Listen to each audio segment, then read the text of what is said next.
2 months. Good thing we don't get paid for this. I mean, we make like a little bit of money. Not from this. As part of it. It's offered in the Ko-Fi, and the Ko-Fi makes a little bit of money. So, in a roundabout way, yeah, we make a little money from this. Make sure those airlock doors are secure. Yeah, we don't want to revisit movie night or anything like that.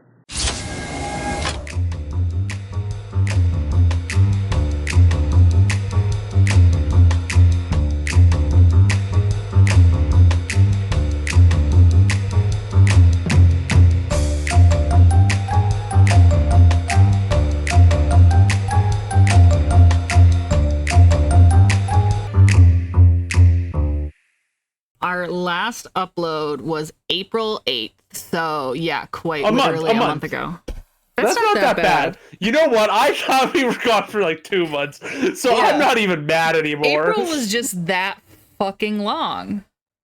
Yeah. Apparently. We're just depressed. We're not bad at this. God. Come on. Welcome back to Podcast Night on Gargantua-1. I'm Grimmia. With me, as always, we already know the bit. It's the artwork I have of Val Kilmer that I keep on my desk, and also Laura Palmer and Michael. And I'm Keaton. Colin and Valentine. And with me, as always, is there used to be a graying tower alone on the sea, and you became the light on the dark side with me. Love remained a drug. That's the high and not the pill. But did you know that when it snows, my eyes become large, and the light that you shine can't be seen? Baby, I compare you to a kiss from a rose on the gray. Ooh, the more I get of you, the stranger it feels. Yeah. And now that your rose is in bloom, a light hits the gloom on the gray. Ba-ya-ya, ba-da-da-da-da-da-da-da, ba-ya-ya. There is so much a man can tell you, so much he can say. You remain my power, my pleasure, my pain, baby. To me, you're like a growing addiction that I can't deny. Won't you tell me? Is that healthy, baby? I can't. After is that healthy, baby? If you get the point. Want to listen to our Batman Forever audio commentary, you unfortunately do have to pay us money.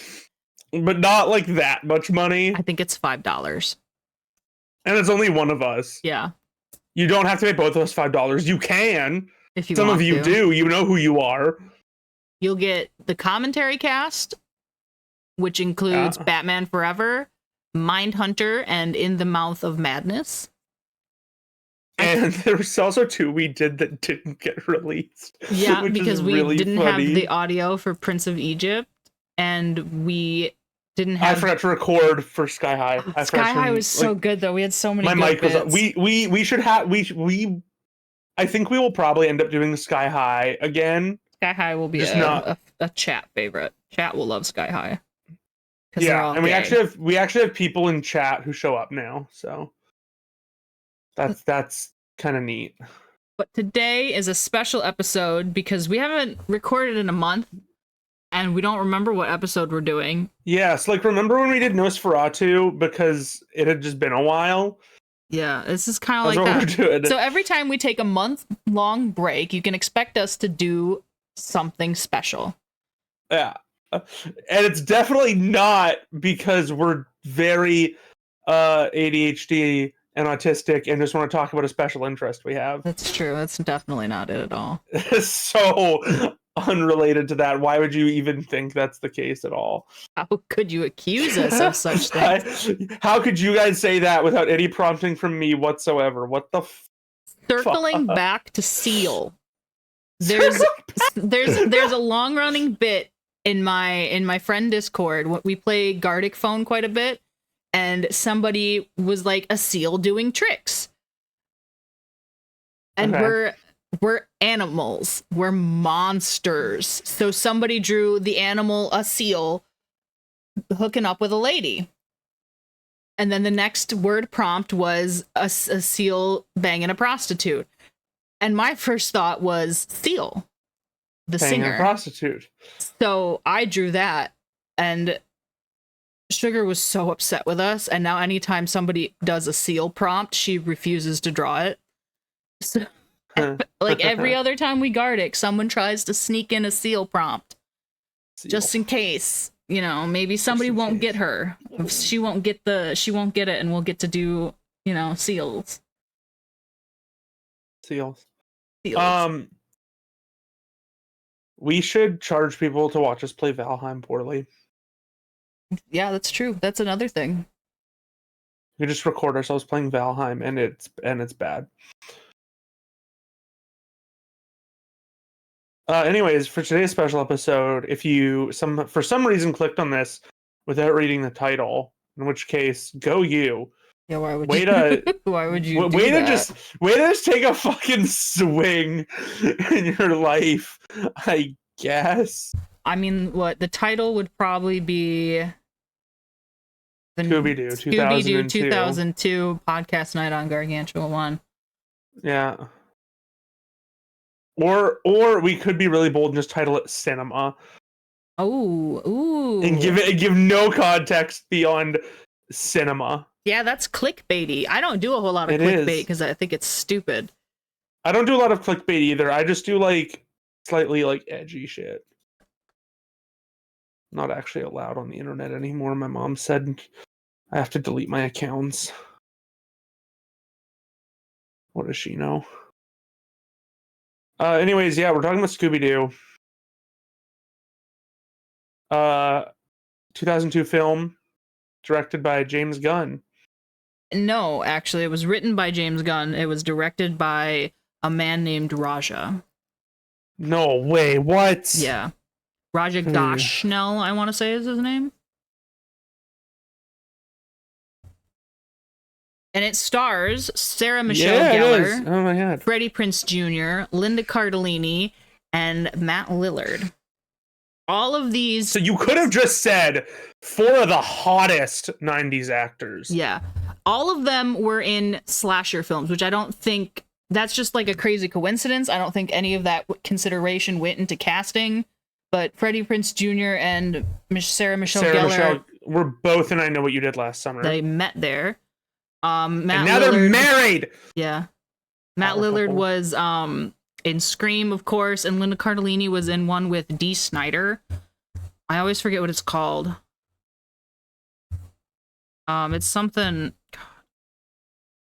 I don't know. I know what it's called. I just never remember. It's one of those... It's been on my list of things to watch for so long. Right. Strangeland. Okay. She plays the daughter of the Dee Snider, who's a cop investigating a serial killer. I think she gets kidnapped by the killer. Something like that. I mean, you know, occupational hazard. Mm-hmm. And so the movie basically begins with Mystery Inc. breaking up. And I cry. Yeah. Every time. Yeah. You don't want to turn on a movie and watch Mystery Inc. break up. It's true. It's devastating. I remember I was a kid when this came out. I was like 10. And I remember really loving this. And my mom at the time, and she still does, she had a lot of gay friends, and they also really loved this, but for very different reasons. Oh, of course. That makes sense. Yeah. Freddie Prinze Jr., man. Yeah, that's why a lot of them liked it. Yeah. My mom and her friends went as the Scooby Gang for Halloween that year, which I thought was so cool, because, like... Sorry, the Scooby Gang or the Mystery Machine Gang? The Groovy Gang? Okay, because the Scooby Gang is the Buffy. No, characters. the Mystery Inc. Weirdly. Yeah. Okay, yeah. No, it's just like it's a super like pedantic correction, but like it could have been either because Sarah Michelle Gellar is also in this. I'm like, that would also be relevant to It would be the relevant. discussion. No, So they went as the Mystery Inc. crew. That's so cool. Which I thought was super cool, but again, I was a kid and didn't understand how fucking camp this movie is. Yeah. Okay, so I'm gonna have the plot up on Wikipedia just so like we can talk through it without missing things. But I think we're mostly just doing this from memory. Like, I really just want to have this up so I don't miss like important. So just get like the order right, you know? So we start with them breaking up after stopping Yeah. the Luna Ghost from destroying Pamela fucking Anderson's toy factory. Which, okay. Sick design. Oh, yeah, the Luna Luna Ghost? Ghost, so cool. Freaking incredible. It scared the Okay. bejesus out of me. So creepy, so good. I'm sure that when this turns into a Instagram reel, Grimmia will have a picture of the Luna Ghost up, and you will know what it looks like. I might turn this into a reel. It's usually the unhinged things that get turned into reels. I'll say something unhinged. Just you wait. We'll get there. Eventually. I don't know. So anyways, basically they're all kind of mad because Fred's a dick. So everybody Fred's but a Shaggy. Fred's a white man, okay? So that Yeah. tells you what you need to know. Daphne is like, guys, I can stop using me as bait. And Velma's like, I'm the only one who knows what they're doing at all. Can you fucking please stop taking credit for all my work? And Fred's like, no, because I'm a white man. And Shaggy's like, guys, don't fight. And they're like, good idea. We're not going to fight. We're going to break up. And then they all leave. They all quit. Yeah. And Shaggy and Friends Scoob. don't quit. No, they don't. Shaggy and Scoob then have the mystery machine.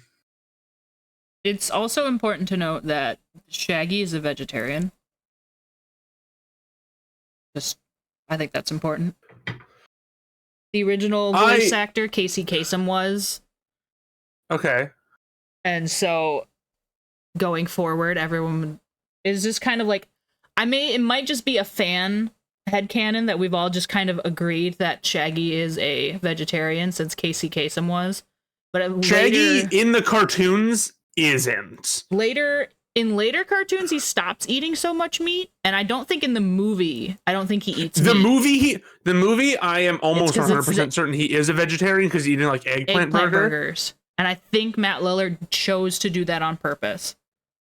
I would not be surprised. Matt Lillard seems very respectful of people, and I can definitely see him being respectful of that. I should probably have the TV Tropes page up for this. Just he also fun fact, took over the voice acting role when Kasem retired until that other movie, the one that just came out like 2018, Scoob. They replaced him, but they didn't tell him they were replacing him, so it's kind of a whole kerfuffle. And I don't think he plays Shaggy in the Velma series on HBO, the Mindy one. I don't know her last name. Well, no regular people come back for that. I don't care to watch it. I won't watch it either. But Mystery Inc. is broken up. Yeah. Shaggy and Scooby are eating out of the mystery machine. Possibly smoking? Great. No, they're not. They're not. It's set up so you think they are. So you basically see a lot of like smoke rising from the mystery machine. You're supposed to think that they're hotboxing it, and it's just the grill. Yeah, a lot of James Gunn's more adult jokes were cut. Oh gosh, yeah. A lot of them, including Velma and Daphne kissing, which I don't think was a joke. That was how they were supposed to swap their soul. We'll get there. But they did kiss. We never got to see it. Also, apparently, Fred was gay in the original cut. That's hilarious. So, okay, we're gonna talk about this movie and the sequel.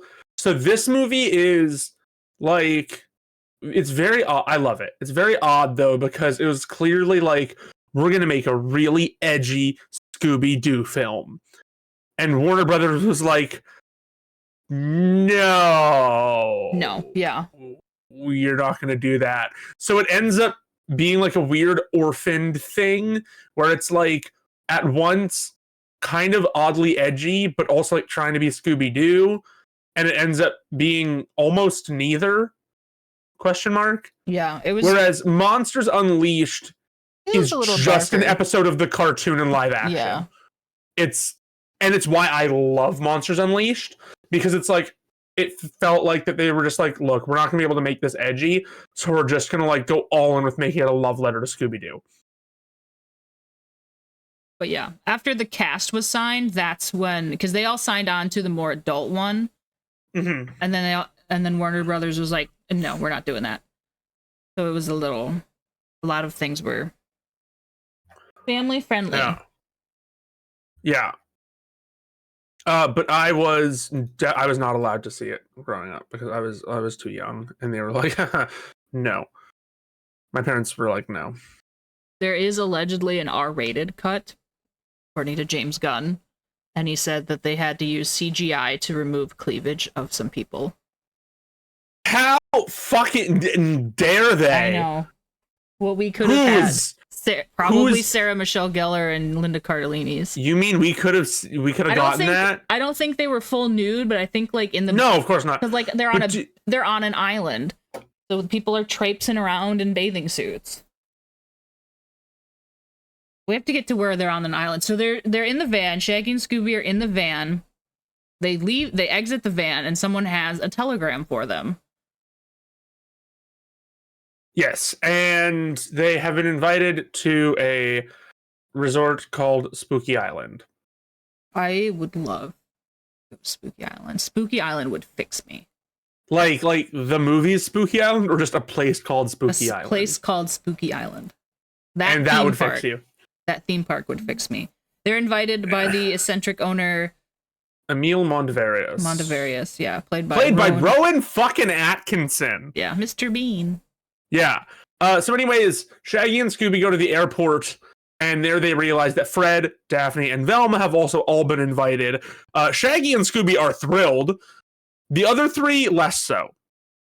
Yeah, because Daphne wants to solve the mystery herself. They're all told ahead of time that there is a mystery to solve.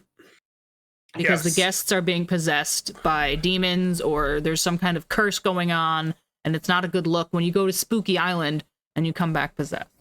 Yeah, just to read the Wikipedia bit, just for like really quick, like less scattered summary. 2 years later, they're all invited to solve the mystery on a horror-themed tropical resort named Spooky Island, which would fix Grimmia. Yes. At the behest of owner Emil Mondavarius, who believes the guests have fallen under a demonic curse. While Shaggy and Scooby hope this will bring the gang back together, Velma, Fred, and Daphne each intend to solve the mystery on their own. So, this now leads to the rest of the first act of the movie, which is investigating the island. Also to note, on the flight, Shaggy meets Isla Fisher. Yeah, who was so stoked apparently to do this. She thought it was so much fun. I feel like everyone had a pretty good time. With this. Her name is Mary Jane because of course it is, and that is Shaggy's favorite name. Unfortunately, she's allergic to dogs, but she does eat Scooby snacks because they're vegan, which Shaggy also loves because he eats Scooby snacks too. Yeah, but also just attractive woman eats Scooby snacks. Mm-hmm. But this sets up like the conflict between Shaggy and Scooby, where it's like, will he choose woman over friend, dog? And probably best friend. Yeah, but have you seen Isla Fisher? Have you seen Scooby-Doo? Friend for life. Oh, that's what you meant. Okay, yeah. Okay. Oh, yeah. Anyway, they all start separately investigating. Yeah, so this is where the movie immediately starts getting freaking weird. Like, it was, fine up until this point. This is where it got weird. There's musical performances in abundance in this film. Sugar Ray. And it's all justified by, you're on an island. Of course Sugar Ray is going to be there. Yeah, but also there's too many movies. Oh yeah, and the cabaret music. There's too much song. Yeah, there's too much music going on. It's what Daphne talks to the medicine man who inadvertently leads her to a castle because he's stay away from it. And she's like, You want me to go you're- there. And he's, but maybe by telling me not to go there, you know that I'm gonna go there, and you don't want me to go there, so maybe I won't. And he's like, please don't go there. And he's basically just like It's insisting. the only sane man. Yeah, this he's like, island. no, don't go there to the haunted castle ride. Anyways, everyone ends up going to the haunted castle ride for various reasons. Velma learns that the island was the original inhabitants of the island are mad that there's a resort there, so she thinks that that has something to do with all of this. Yes. So maybe the original inhabitants are doing a voodoo type curse on the people. Well, in investigating the castle, they find 2 pieces of evidence. Again, I'm on the Wikipedia page just to make sure I don't miss things. Fred and Velma discover a film that educates inhuman creatures about human culture, Yeah. which is great. It's such a good PSA. And Daphne finds a artifact called the Daemon-ritus, which is, It's a super pyramid important. thing. Yes. And so we don't know what that does. Oh, also, there's one guy who there's a luchador there. Oh yeah, that's important too. It isn't, but Kind of important. it's a luchador, and his name is Zarkos, Mm-hmm. which is great. I like that. Anyways, Fred and Velma and Mondavarius are all kidnapped and possessed by the island demons. Yeah, now So they're at in the this point- lounge, the demons attack. You get to see how horrible they look because it's really bad So CGI. good. I love CGI. Oh, CGI is so cool. I wish I was CGI. Do you? A little bit. But I'm in space, actually. I got banished from Earth for my CGI experiment. I was attempting to create a human CGI hybrid. They're like, no! Scooby, Shaggy, and Mary Jane get away and call the Coast Guard for help, but unfortunately the Coast Guard is also possessed.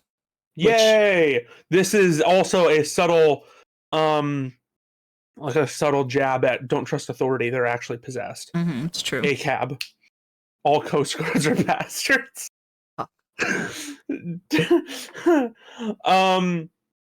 The next day, after Scooby tries and fails to tell Shaggy that Mary Jane is also secretly possessed by a demon in the most unsettling bit of CGI in the movie. Yeah, it's kind of... They're driving away, and Mary Jane whacks her head on a branch, and her like human mask shakes face loose. slides up. It's so gross. It's so gross.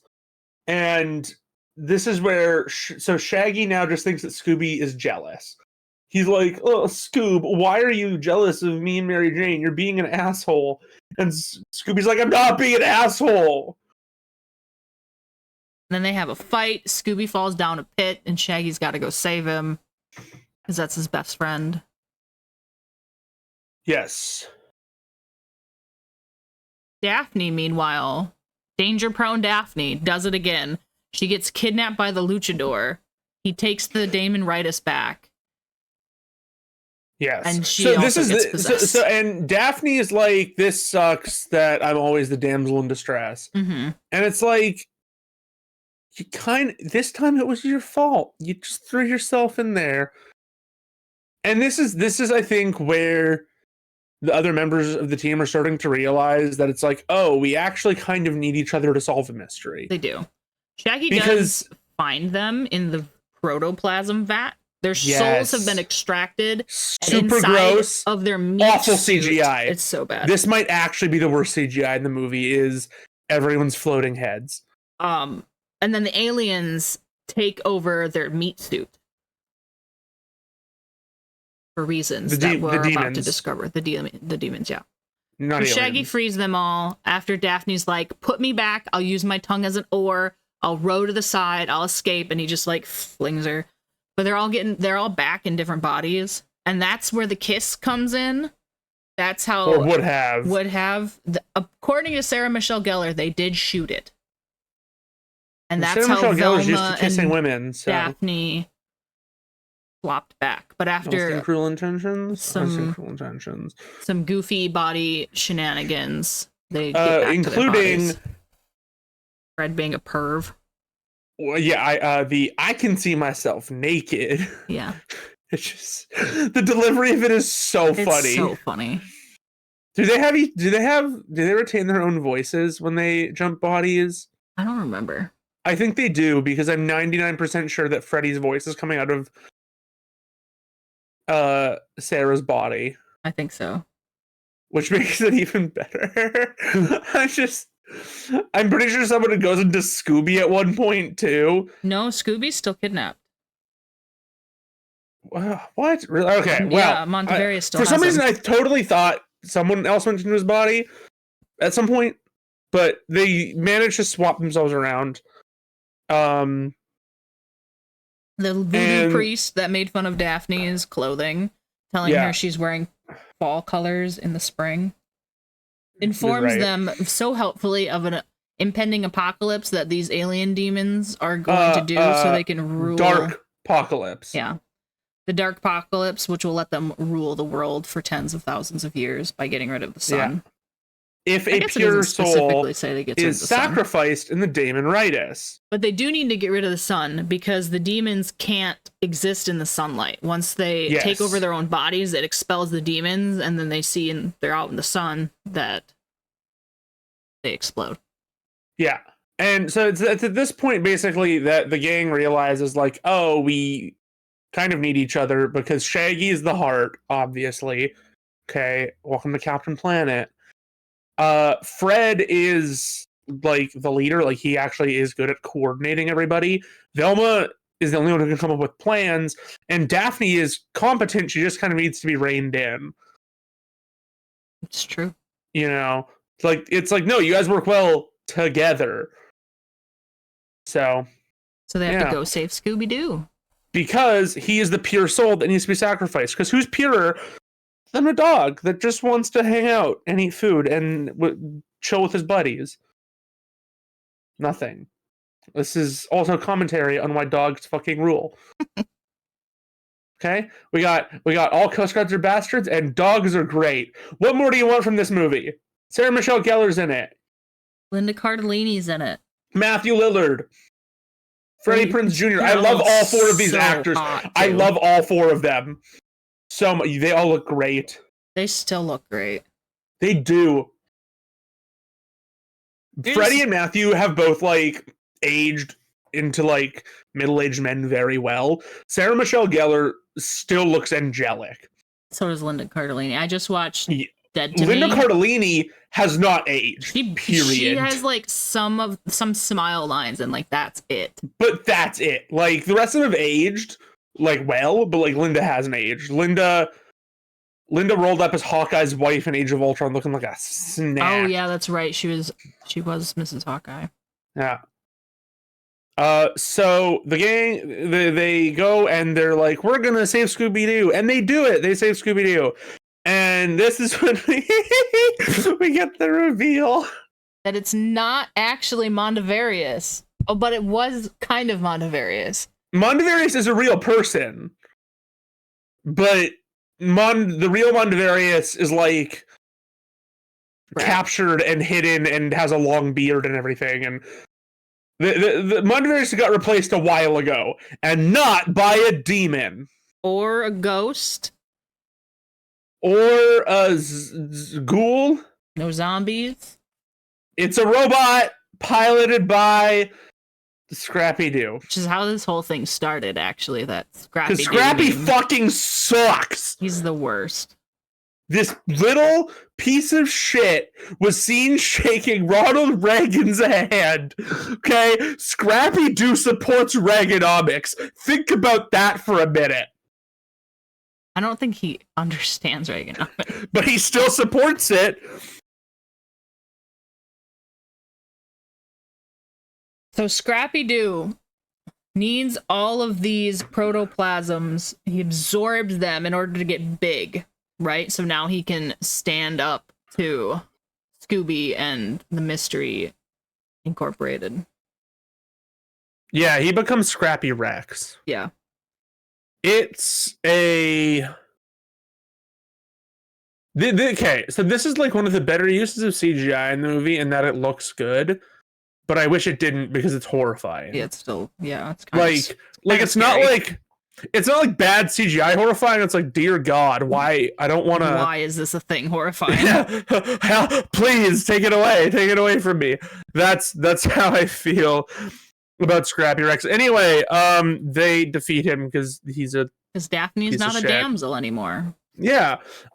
Daphne knocks Darkus into that, tipping it over, returning most of their souls to their bodies, then reflects sunlight through a disco ball. This is again a This is a commentary on why you don't have disco balls at your rituals. Have them in separate locations. Do the ritual and then have a celebratory rave after. I think they went to go get the disco ball. I know. I know. I just wanted to do a third. This is but with all the souls free, it reverses Scrappy's transformation, and they arrest him and his henchmen, which include the luchador. It includes the guy that Velma talked to about the natives on the island, but not the helpful voodoo doctor, because that man knows his fashion. He does know his fashion. No. The Coast Guard don't get arrested because the commentary, the system. Well, I mean, the Coast Guard can't. No, really I know. I'm just at bad joke moment. I'm not being helpful. Oh God. Anyway, Mystery Inc. reunites, and they stay together in a polycule. I mean, honestly, probably. I'm sure that's what like 90% of the fan fiction is. I'm sure. They're a polycule in this one. In the sequel, they're not because it's family friendly. But it's okay. It still works out. Anyways, I love this movie. It is so good. It's camp as fuck. It really is. Like, it's so silly. It's so campy and over the top. Like, it's. I am curious about the R-rated version. See, and part of me is indeed true. Part of me is like obviously like, curious about it. I don't think there's like a filmed version that's like, no. Oh, this is like all of it. Yeah. But I'm sure there's like an R-rated script you could read.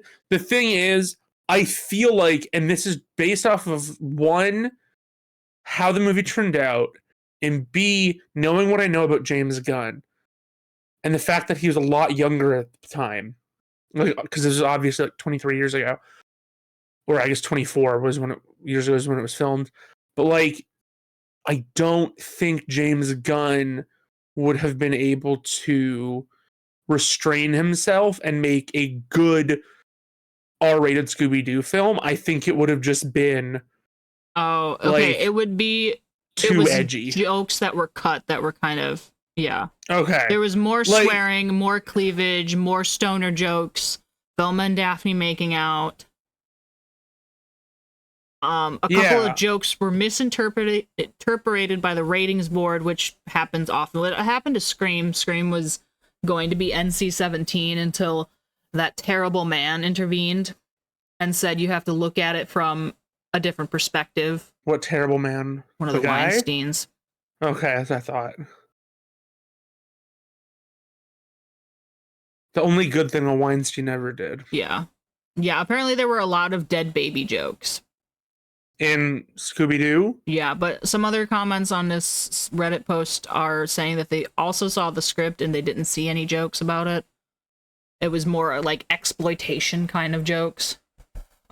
Yeah, so but it's like I struggle to feel like would that like I enjoy the movie as it is. I don't know if it would have made the movie better to have all that stuff. Like it would have been like, oh, that's cool, but I don't think it would have been this weird. Yeah. There are videos explaining some of the differences if you want to go watch those on the internet, I guess. After you're done listening to this. Yeah, listen to this first. Yeah. Twice. I'm going to see if I can find the original script. We'll do a full reading of the script. An ideal use of our time. I'll do voices. It'll be great. Anyways, then in 2 years, they made the perfect movie. They made Scooby-Doo 2 Monsters Unleashed. And I think Coolsville sucks. You're just gonna edit what I say and make it say that I think Coolsville sucks. Coolsville sucks. Cut to, I think Coolsville sucks. And he's just like, face fuck. Okay, so Scooby-Doo 2 Monsters Unleashed is, in my opinion, the better of the two. Because it, having to be family friendly, just is a Scooby-Doo movie that happens to be live action. And so rather than like edgy or jerk-ass reimaginings of the main cast, and because we don't have to deal with the like, oh my gosh, are they going to reunite? They're just friends who solve mysteries. Like, it feels more real. Fred also has to defeat his homosexuality, which is a really great scene. So I'm going to talk about the scene, and it will come up when we do the thing. But so there's a scene where Fred has to joust with the Black Knight. He gets on a motorcycle and he jousts. It's so good. And Bon Jovi plays in the background. It's fantastic, okay? Thing is, every time I was watching this movie and I'd like a Discord call and I'm narrating it the whole time, like, so guys, this is it's actually the part of the movie where the Black Knight represents Fred's homosexual urges, because as you know, homosexuality is a sin, and that's why the knight is black, and the jousting lances represent the phalluses. So he has to use his phallus to defeat the sin of homosexuality, which finally frees him up emotionally to be in a healthy relationship with Daphne. Made even funnier by the fact that Matthew Lillard said that Fred was gay in the original script of the first movie, and Freddie Prinze Jr. played him that way, but clearly is not playing him that way here. So he's suppressing it for the first part of the movie, but he finally defeats it and is able to be in a healthy heterosexual relationship. Which is direct commentary on, you guys don't have to combat your homosexuality. It's okay. Scooby-Doo accepts you. There is hella rumors that Freddie Prinze Jr. and Sarah Michelle Gellar are both gay and are in a lavender marriage. I don't know how true that is, but I've seen it pop up a lot on gossip pages. I doubt it. I would personally, because they seem genuinely super, super happy together. Yeah. You know what I mean? I think it's because they aren't super public with anything. So people are just good for them, making shit up. I would be unsurprised if they were both bi. Yeah. And just happened to marry each other. Like, if that was what it was, I'd be like, yeah, okay. I'd be like, yeah, that makes sense. Wow, you just sent me I sent you the script. 121-page script. Yeah, that's a different thing. You sent me a 121-page script for James Gunn's. Yeah, that is his edit, so it's not the original. It doesn't look like previous new draft by James Gunn. No, yeah. That's but this James is Gunn. James Gunn's original script, but not. Okay, so we're gonna read this at some point, probably. But Monsters Unleashed. Also, I like Monsters Unleashed. I didn't like Seth Green in there because I feel like he just wanted to be in it so he could flirt with Velma. So isn't that what you would do though? I would also flirt with Daphne. That's true. And Alicia Silverstone. Oh, I flirted with Alicia Silverstone in that movie until the end. Yeah. But we'll get to that! Coffee members can listen to Podcast Night on Gargantua-1 early. Link available in the show notes or YouTube description.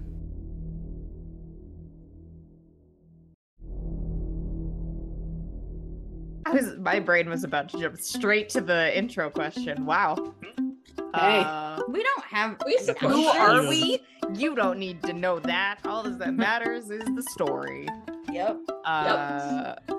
If you're enjoying what our mystery show is doing, there are numerous ways to support the show on our Did you say Beacons mystery page. show? Yes, Yeah. I did. Mystery TTRPG Theater 5000. Catch the chaos live on Friday nights at 8 p.m. Eastern, only on twitch.tv/theforgottentroop.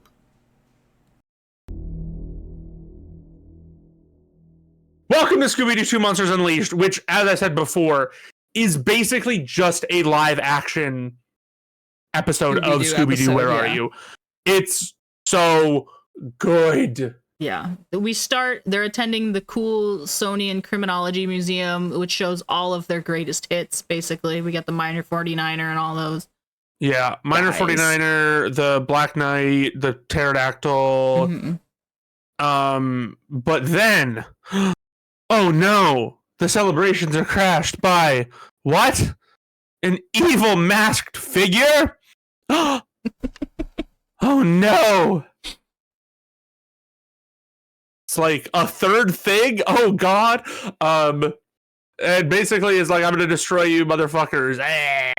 And then evil masked figure steals several costumes with help from a supernatural version of the pterodactyl ghost. A smear campaign against the gang is started by attractive journalist Heather Jasper Howe, played by Alicia Silverstone. We love Alicia Silverstone. I think She's Cool as so Hell pretty. sucks. I think Alicia Silverstone is super pretty. She is. In this, and in Clueless, and in Clueless Batman is and so Robin, good. and Yeah, in Blast from the shit, Past. She's in Batman and Robin. I always forget Yeah. about that. Try She's not also to- in Blast from the Past. Brendan Fraser. Brendan Fraser. Mm-hmm. That's a movie we should definitely do a commentary cast on. Is Blast from the Past. Such a out there movie. It's wild. But It's Scooby great. and Shaggy feel it's their fault basically for bungling this whole thing Because, you know, because it is. they're bunglers. It's what they do. So they say they're going to stop and they're going to try and be brave, which everyone else is like, okay, time to solve a mystery. Yeah. So the gang basically, they're like, it's gotta be like someone who knows us from before because this seems pretty personal. So they look into the former pterodactyl ghost, who was Dr. Jonathan Jacobo. Freaking love these names. Gosh, it's They're so so great. Scooby-Doo. Oh, I know. But he apparently died during a failed prison escape because, like Icarus, he flew too close to the sun. Was Or I think it was just His raining wings and his didn't wings work. got, Yeah. yeah. He flew too close to the sun. So they Which our figured- space station sometimes does, so we had to upgrade the heat shield and yeah, it's a problem. Yeah, But you get it's a expensive. killer tan really fast. You just got to be in and Yeah, out super quick, otherwise you burn. We have what's called on the space station. We have what's called a sunroom, and it's because it's 'Cause it's constantly literally looking at the sun. It's the only place you can directly see the sun, and it has a 10-second time limit. Yeah, otherwise you'll just burn to a crisp. Yeah, you have. There's like it's so you know how like saunas have like those list of rules on the outside. We have one of those for the sunroom, but it's like way longer.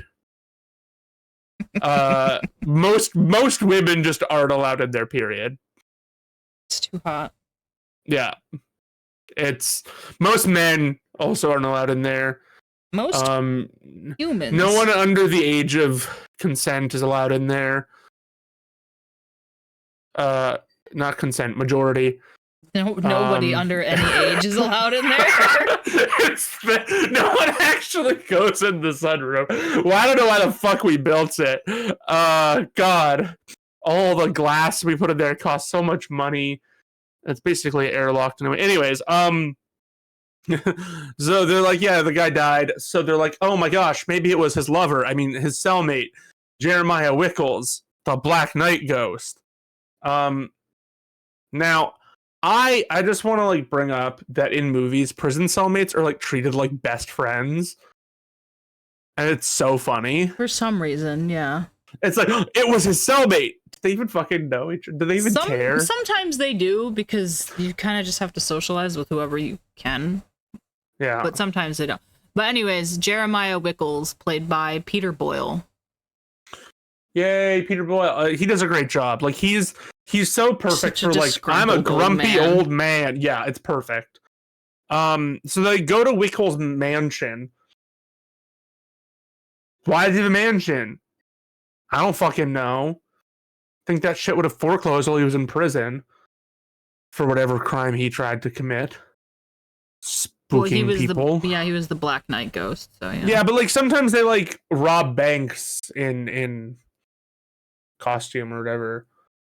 And actually, no, it's usually we just want to scare people so I can make money later. But anyways, so they drive to they go and they find a grimoire. Because, you know, every good movie needs a grimoire. And it was owned by Jonathan Jacobo, and it basically is you can create monsters through black magic and mad science, which is what a combination. I too was created through black magic and science. At least that's what my mom said when I asked.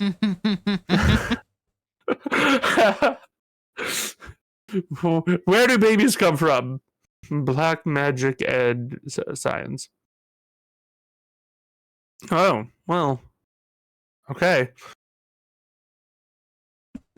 Shaggy and Scooby decide to investigate a nightclub where criminals hang out. It's called the Faux Ghost. Yeah, obviously.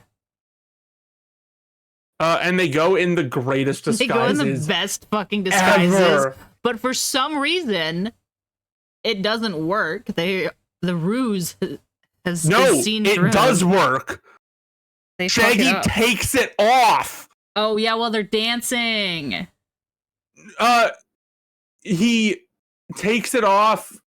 No, sorry. At one point, he almost takes it off because, like he's trying to imply that the guy getting arrested was actually like good for his life, which I mean it was. But then when he realizes that the guy would kill him anyway, he puts it back on, and then Scooby's wig comes off while he's dancing. Mm-hmm. Because you can't boogie with a wig on. Which is a commentary on how you have to be yourself on the dance floor. True. Anyways. They're attacked by the Black Knight ghost, but the gang escapes. Then there's the sneaking to interrogate Wickles. Yeah, Velma finds a key ingredient in the grimoire as randominium. That's what it's fucking called. When it's located in the old silver mines. Of course it is. Fred, Daphne, and Velma visit the museum accompanied by its curator, Seth Green. I'm not going to use the name of his character. It's just Seth Green. It's just Seth Green. Maybe Scott Evil chilled out a little bit after the third movie and became a museum curator. Maybe it's just Seth Green. Maybe it's his character from Buffy.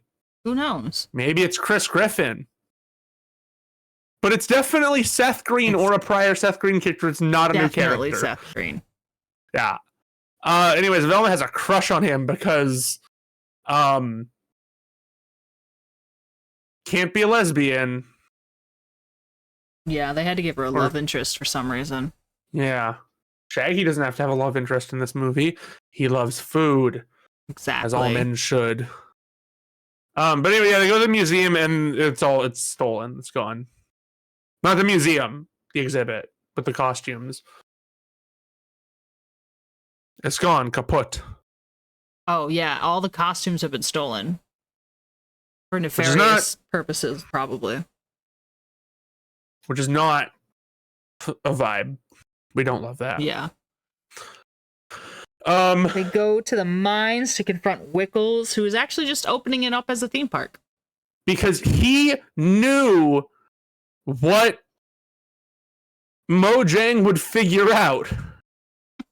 Kids yearn for the mines. He wants to open it up as a, quote, theme or amusement park. He just wants the kids to mine silver. Yeah. That's it.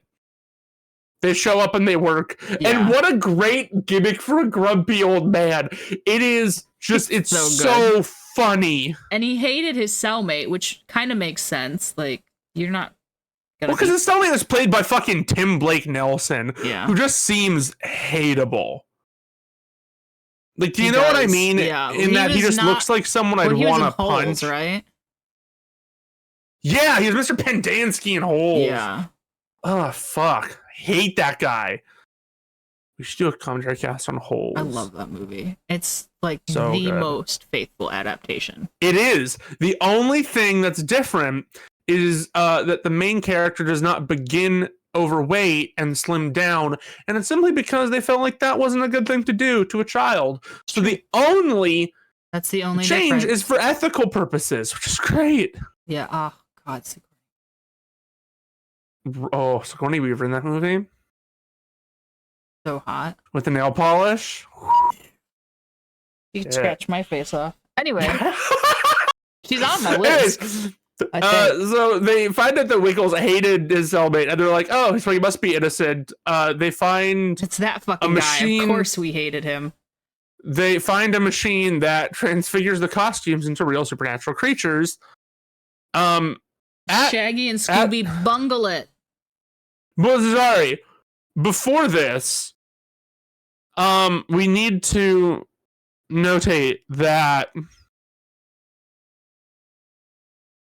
Shaggy and Scooby drink a bunch of potions, and Shaggy turns into a woman. Oh yeah, that happened.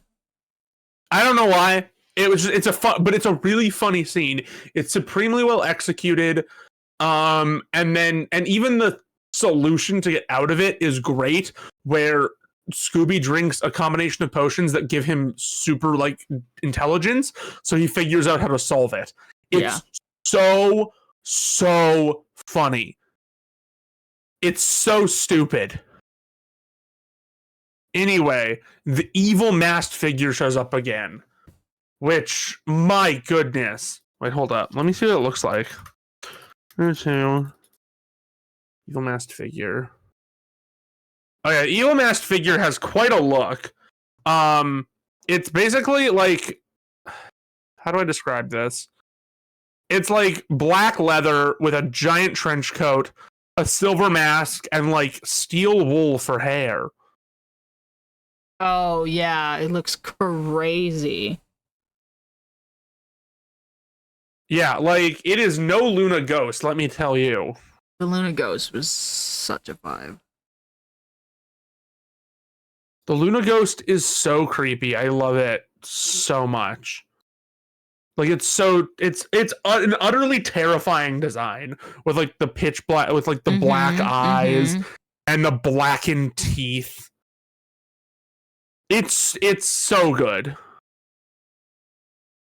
I need more Luna Ghost representation, please and thank you. Anyway, Evil Masked Figure shows up and starts terrorizing Coolsville, forcing the gang to flee to their old school clubhouse in shame. So, really want to quickly talk about, they have another clubhouse that they have been at for the other part of the movie, and it's so early 2000s coded. Yeah. It says like Mystery Inc. on the carpet. It's such a vibe though. I love it. I'm sending Grimmia a picture of it. It's so cool. Like, look at this. Yeah, with the lowered seating, the conversation pit. It's so fucking retro. Which was retro. I mean, it was like the was coolest coming shit at the back. time. Yeah, it was a thing that was coming back. All cycles, it's just circular. Everything comes back. You know what else is circular? The conversation pit. It's true. Like the Y2K aesthetic that has come back. Yeah. Retro. Frutiger. Yeah, retro stuff was all coming back. Like nuclear, what we thought the future of things was going to look like from the 50s, what we thought it would look like was a whole thing, like retro lux. It was a whole thing that came back. Very like Fallout chic, or Yeah, like Fallout chic, retro lux. That would. okay. So yeah, basically they go to their old school clubhouse, which is which is like supposed to be like, oh, we're back to basics, and they have a Remember heart to this? heart. I think Fred kisses himself. Probably. He hasn't fought himself yet, so. Has he? I think he has, actually. Oh, to escape from the... Yeah, that's right. No, wait, maybe. I don't remember. He does it at some point, but it's great. Anyways, the Ghost of the gang realizes they can reverse the control panel's power by altering the wiring, and the control panel is like, what's turning the monsters into things? And it doesn't fucking matter. You don't care. We're not here for the plot. We're here for the jokes. No. Okay. Anyways, they're like, and then the ghost of Captain Cutler emerges from the lake. The gang goes to the mines to reinstall the panel, reverse the hive's effects. They split off to lure away the monsters. And I think this might be when Fred confronts his homosexuality. Yeah, I think that is. Shaggy and Scooby deliver the panel at the hive. Velma finds a shrine dedicated to Jonathan Jacobo, seemingly built by Seth Green, leading her to suspect that he is the evil masked figure. But he's not. He's just Seth Green. Yeah. He saves her from a collapse. I don't know why the shrine was there. I think it's explained in the movie, but I don't remember. I think it was Howe's shrine that happened to be there. And she just thought it was Seth Green's. Okay. Anyways, the gang confronts the evil masked figure, but are all captured by the tar monster. Sloppy. Anyways, Scooby freezes the tar monster with a fire extinguisher because that's how fire extinguishers work. They shoot liquid nitrogen. It's true. They don't. They don't. It's a combination of water and foam, depending on the grade of fire extinguisher. I had to learn all of this in Shop's class. We had a really long thing on, before we were allowed to use the machines, on like safety. And I forgot most of it. Anyway, they fix it, and the costumes are no longer possessed. So then they unmask the, and I'm going to say this one more time, evil masked figure. And it is Alicia Silverstone. Oh my god. Thus, being a direct commentary on how hot women are evil. But she's secretly Dr. Podansky in disguise. Dr. Jonathan Jacobo, played by Tim Blake Nelson, who played Dr. Podansky alongside Sigourney Weaver in Holes, which is a direct commentary on how hot women aren't real. It's just old men wearing masks. It's old white men wearing masks all the way down, baby. Anyways, he faked his death and wanted revenge, and he framed the guy who thinks children yearn for the mines. They do yearn for the mines. They do. Okay, fine. The guy who knows that children yearn for the mines. The guy who is ahead of his time. Anyways, Jacobo is brought back to justice, and Coolsville no longer believes that the gang thinks Coolsville sucks. Coolsville sucks. I think Coolsville sucks. I love that so much. He delivers that line so perfectly. They did announce after Scooby-Doo 1 was released that they were doing a second, like the next year. Everybody was coming back. They're doing another one. And they wanted to do a third. I wish they did. According to a tweet from James Gunn in 2020, the plot of the third one was Mystery Inc. gang are hired by a town in Scotland who complain they are being plagued by monsters, but we discover throughout the film that the monsters are actually the victims. And Shaggy and Scooby have to come to terms with their own prejudices and narrow belief systems, which would have been phenomenal. Shit, but the second one so good. Didn't do well enough to warrant a third, and a lot of people think it was the release time because it did come out March 26, 2004. Yeah. Why would that be a bad release? I don't know. Did something else come out then? Well, I know the Harry Potters were like all the rage, so it could have been coming out against one of them. Movies that came out in 2004. Yeah, Matt Lillard has said in interviews he attributed the movie doing poorly to Warner Brothers releasing it at an inappropriate time. James Gunn said he was going to write and direct it because it didn't, but it didn't happen.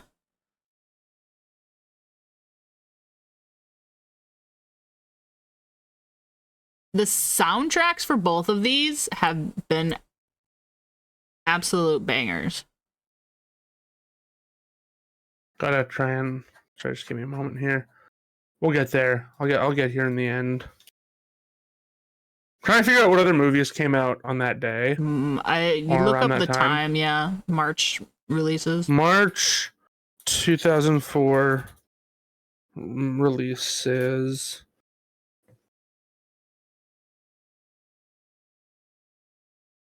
Well, there was The Passion of the Christ. Hard to beat that.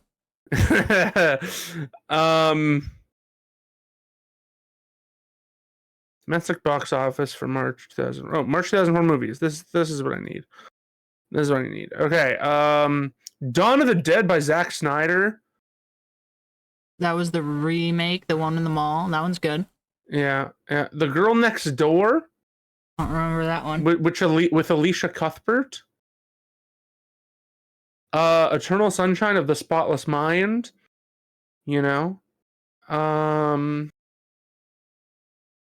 on the Range. Hard to beat Home on the Range, you know? I've never seen Home on the Range and I refuse to. Do you know what I mean? Like, there's just something where I'm like, I'm not doing it. I'm not seeing that. I don't know if Eternal Sunshine... I guess Eternal Sunshine did pretty well. It's like Agent one of those... Cody Banks 2, Destination London. Hard to beat that one. Came out March 04.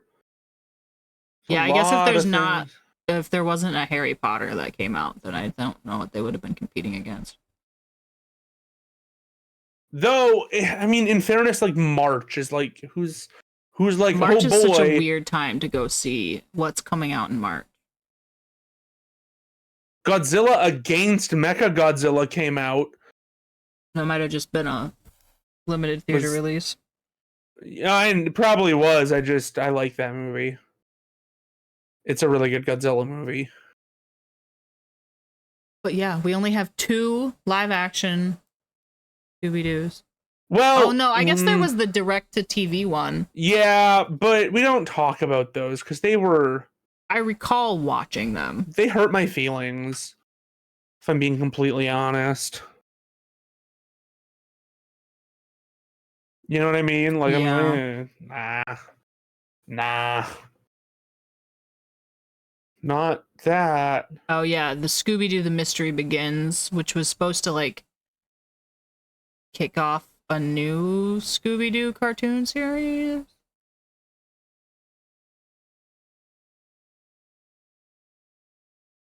But it didn't.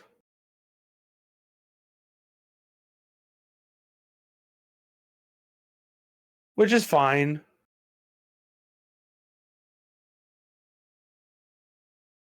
But yeah.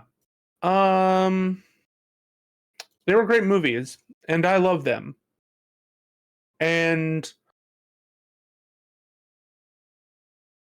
they were good. I don't know if I don't know if I have anything else to say about them. I just fucking love them, and I wanted to talk about them. Well, and it's really easy to convince Grimmia to talk about off-topic things. Did I post?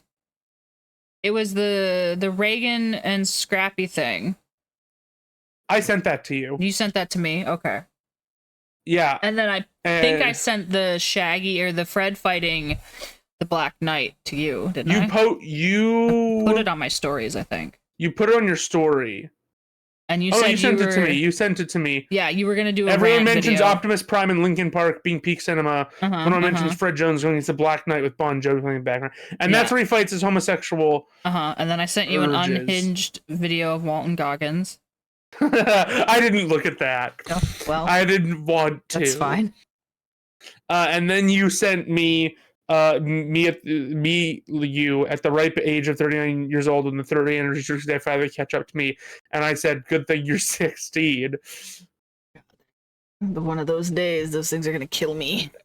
Also, before that, you sent me the Scream horoscopes, Always a good which time. both sent as Libra, so I don't know what yours is. Oh, really? I got Loomis. Not Loomis. You got That's Loomis? Halloween. Billy Loomis is your Virgo, right? Yeah, is his last name Yeah, Loomis? Billy Loomis. They Yeah, did both send as Libra. That's annoying. Yeah. Yeah, I got Billy. Organized, petty, hot in a you'll ignore every red flag kind of way. Weaponizes perfectionism and mommy issues. Oh, yeah. Probably made a pros and cons list before the murder spree. Yeah, that's real. And then you got Casey. I got Casey. Flirty, indecisive, and way too pretty to die first, but does anyway. Will weigh pros and cons of picking up the phone while popcorn burns and a killer waits online too. Honestly, real. That's so real of me. Scorpio is somebody from the newer ones. I really like the new ones. She was one of the one of the killers in 5. Okay. I'm Googling it. I know the actor Mikey Madison because she just won an Oscar. She's so talented. She was really good in this. Scorpio, possessive, passionate, dangerous with Wi-Fi access, ride or die. She meant that. Sagittarius is Rose McGowan. Hate him. Yeah. Hot, blunt, and done with your shit. Will fight a killer in heels and still deliver a one-liner. Iconic behavior. Before ours, we have Cancer, which was Gale, which is will cry in the car, then snatch your man and your exclusive. Feels deeply, but also owns 37 Blazers. Rip to all Cancers out there and your fucking Blazers. Leo is Matthew Lillard. Needs constant attention, would stab you and ask if it was too much. The drama is the brand. Valid. Then you have to go. That was the part 2. You have to go to the part 1. I found the part 1 as well. That's somebody from a new one. Capricorn is Roman from the 3rd movie. I haven't seen. I should watch all of these. Scream marathon. Calculated, cold. cold. Definitely would ghost you after a project and shows up later with a murder monologue and a PowerPoint.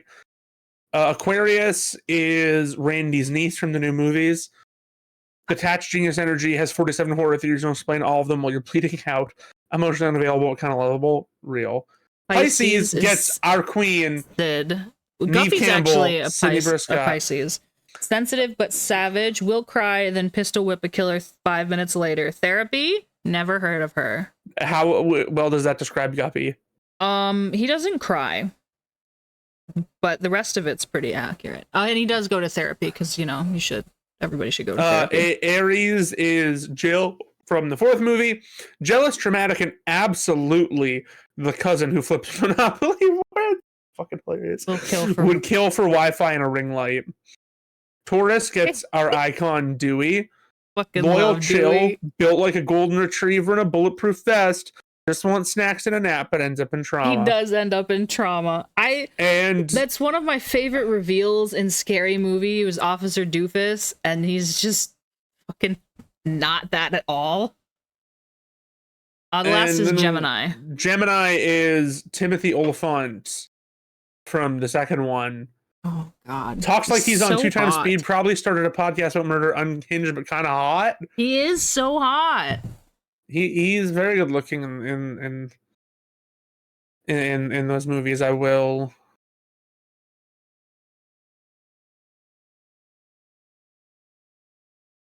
Think about Timothy Oliphant now. I'm not.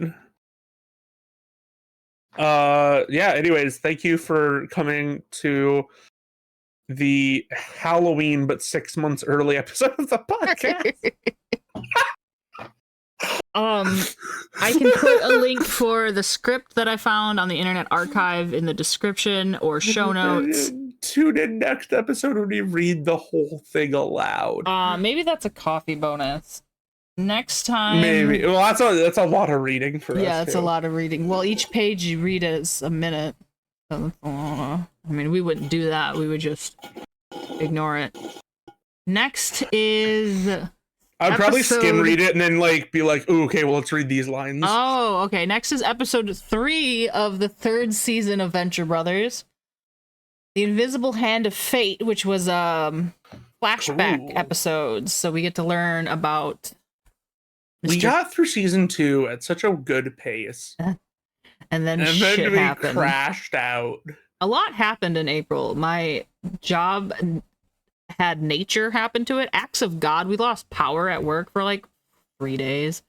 We lost gas. Like the whole area lost gas for like a day and a half, 2 days. April was a wash because Val Kilmer died April 1st. Val Kilmer died. Guppy went to the hospital. He's fine though. Like Val Kilmer's death pretty much threw Grimmia off her game so much that we had to take a month off. Seriously. The vibes were not there.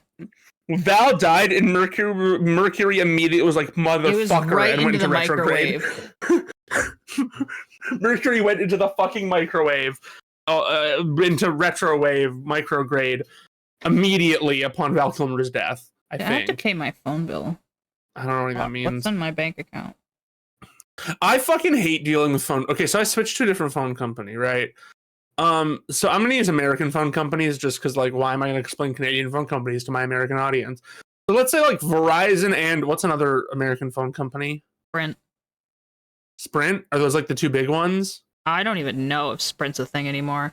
AT&T, T-Mobile. Great, yeah, no, T-Mobile. Okay, so I was with let's say Verizon, and then I switched to T-Mobile. And when I was with Verizon, I had a device return option where it's like, hey, you pay less as long as you give us the phone back at the end of the contract. Yeah. And they did, but I returned it at T-Mobile, and they're like, yeah, we'll make sure that Verizon gets it. And they will, because like they're not going to lie to me and be like, haha, free phone. But then I get my final bill from Verizon, and it's over $1,000. And I'm like, I returned the phones though. And they're like, oh yeah, but it's going to take like a couple billing cycles for it to show up. And I'm like, so do you want me to pay this $1,000 and wait? They're like, well, probably. I'm like, I don't want to freaking do that. That's a lot of fucking money. Yeah, I mean, like, I could just put it on my credit card and it will get credited back, but like, no, I'm just going to wait. Like, what are they going to do? Kill me? Maybe. I'm in space. How are they going to find you? They don't know where I am. I don't know my address up here. I get all of my stuff to a P.O. box in Nebraska. So. Super duper out of the way. Oh, yeah. Anyways, happy Halloween, guys. I log back into my Verizon account. I don't know the password. I have to reset it. I'm gonna do this. We'll see you next time with some Venture Brothers, probably, unless it takes us another month, and then we'll pick something silly to do.